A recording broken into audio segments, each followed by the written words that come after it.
watching the KC Zoo Show.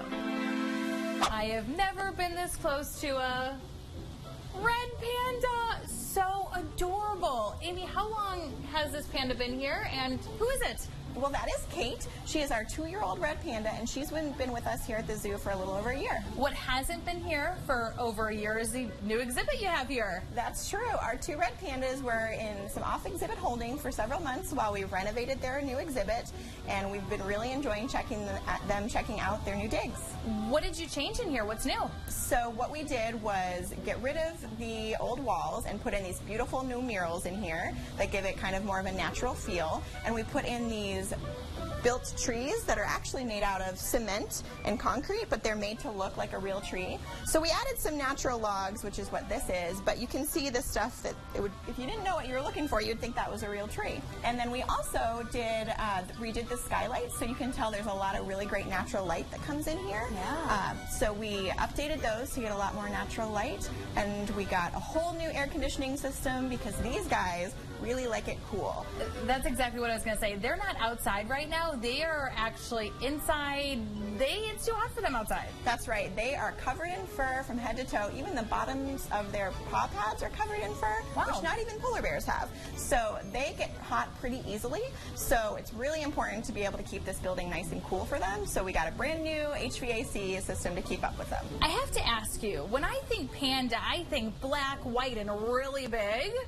When I see a red panda, they're kind of small and they kind of look like raccoons. Yeah, we get that a lot, so you're not the only one. Good. But red pandas are actually in their very own family. They don't have any other mammals in that family with them, but their closer relatives are actually raccoons. So and a lot of people could see the similarities. They've got that striped tail and sort of similar coats and things like that. But the giant pandas are actually not that close of relatives to them. Sometimes you fix up the home where you live, but sometimes you move into a new place. Just think about what it takes to move an animal, like a giraffe, to a new zoo home. Let's learn what goes into travel training long necks for transport. Well, as you probably know, animals don't stay here forever a lot of times. They move other places. Alicia's here with us because you have a couple giraffes who will eventually be leaving. Yep, we have 2 giraffes we're getting ready to send to the Lehigh Valley Zoo in Pennsylvania. So training is really important because you gotta teach them how to leave, right?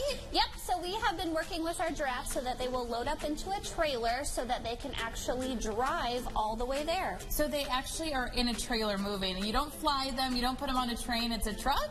Yeah, it's just a really large truck. It's really tall, so it's adapted to giraffe. And we use a special company, and they come in and they'll pick the giraffe up and take them there. Do they have windows in these trucks, or is it really dark? Usually we kind of try to keep it dark for them. It kind of keeps them more calm so they can't see, they feel more secure. It has to be scary for them. How do they act? Is it hard for them? Do they get really antsy? No, usually once they get in the trailer, they kind of calm down and settle in. They do stand the entire time, wow, but pretty much they'll kind of go into more of like a sleeping state.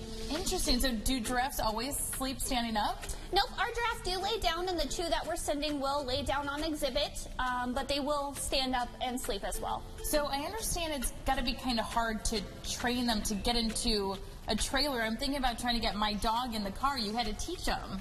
Yep, so we work daily to kind of work them through this chute right here is what we're looking through. We get them to walk in here, and we will have a trailer at the end of the chute. So where you guys are located is where the trailer will be. And we have multiple keepers that work them every day to walk through and be very comfortable with loading onto a trailer. How cool. Will you show me how it's done? Yeah, so they just walk right on through. And then when they get through right here, we actually have a door that we shut behind them. So you kind of see that it slides behind them. Is this so they can't jump back out? Yep, so that gets them to right here, and then they can walk forward. And then right about here is where the trailer will be, and then they can step right up on the trailer and be ready to go. Interesting. So once they get on there, how long do they normally travel? Is it a bunch of hours, or how long is the journey usually? It depends on how far the animal is going. So they have regulations that they follow, so the driver can only drive for so long, and then they stop and actually check the animal periodically. We also send an itinerary to other zoos that are along the route, just in case something were happened and they had to unload a giraffe in an emergency.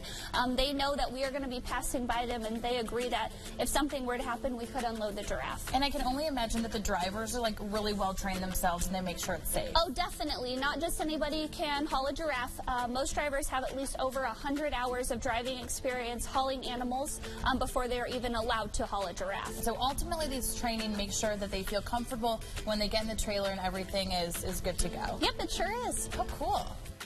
Now for some tooth talk. Teeth make a big difference in how well we can bite, chew, and eat.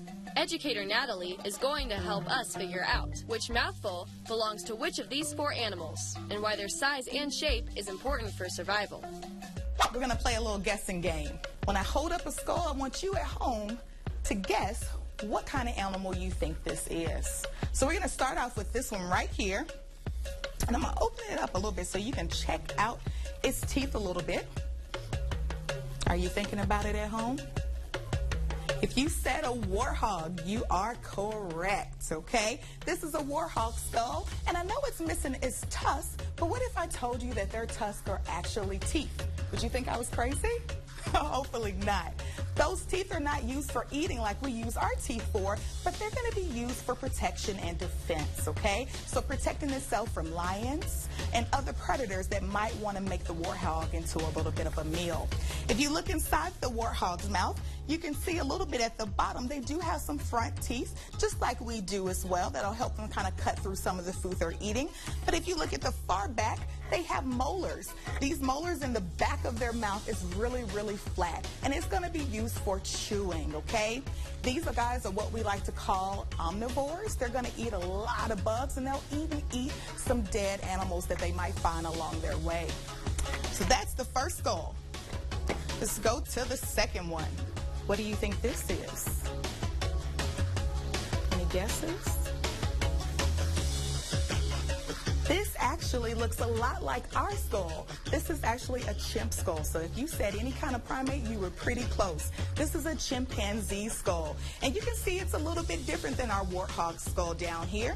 He does have those front incisors here at the bottom, as well as those molars back there. But if you notice, he has his canine teeth, one right here and one to the right. If you're at home, if you can use your tongue and find your canine teeth too, you have those in your mouth as well. Those canine teeth are going to be used to shred meat that they're trying to eat. And then they're going to use those back teeth to kind of grind it up and chew it up just like we would. These guys are omnivores, just like you at home. All right, that means that you have the ability to eat not only plant materials, but also meat as well. Our third skull we have here, it's going to look a little bit different than all the other 2. Yes, they still have those canine teeth that's really sharp. It's going to be used for that tearing. But what do you think this is? We've already seen 2 omnivore skulls. What kind of animal do you might think this could be? Their teeth are very sharp, and it's going to be a meat eater. This is going to be a carnivore. And actually, the skull here is a cheetah skull. So if you see, their canines are very, very sharp to rip that meat. But even their molars in the back of their mouth, they're not flat like the warthog skull we saw first, or not even like the chimp skull we saw. They're even sharper than those 2 because they're going to rip and shred those meat and use those back sharp molars to do that. This very last skull, I want you to look at it and think about, what do you think it could be? It looks completely different than the other skulls. This here is actually a Komodo dragon skull. Pretty cool. And if you look at their teeth, they look completely different. They're all very sharp. They have what we call serrated teeth. And if you've ever eaten a steak before and you've used a steak knife, that type of blade is what we call a serrated blade. Their teeth are going to act the same way.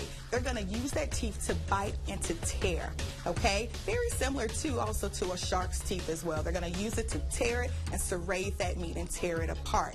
Now, the very cool thing about these guys here is they're going to use those teeth to bite that animal.